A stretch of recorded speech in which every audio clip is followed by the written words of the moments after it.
Another rivalry game. Monona Grove taking on Sun Prairie East at Bank of Sun Prairie Stadium. Second quarter action now. The Cards up, looking for more. Handoff to Brady Kaufman, and he's met by Chase Yinko. Hello, Yinko. Hello. Yes, East gets some revenge here. Drew Kavanaugh back to pass. Quick strike to Connor Stoff. Are you serious? I haven't heard that name all season long. Connor Stoff caught a touchdown. We're so happy for him. Okay, fine. Happens every week. Silver Eagles trying to score right before halftime.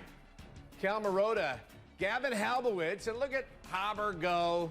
Looking to get in the end zone, but then he hobbles a little bit. Oh, no. Pulls up lame. Had some hammy issues. He was fine.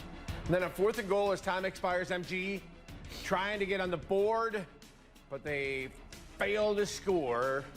43-12, Sun Prairie East advances to play Slinger next week in level 3.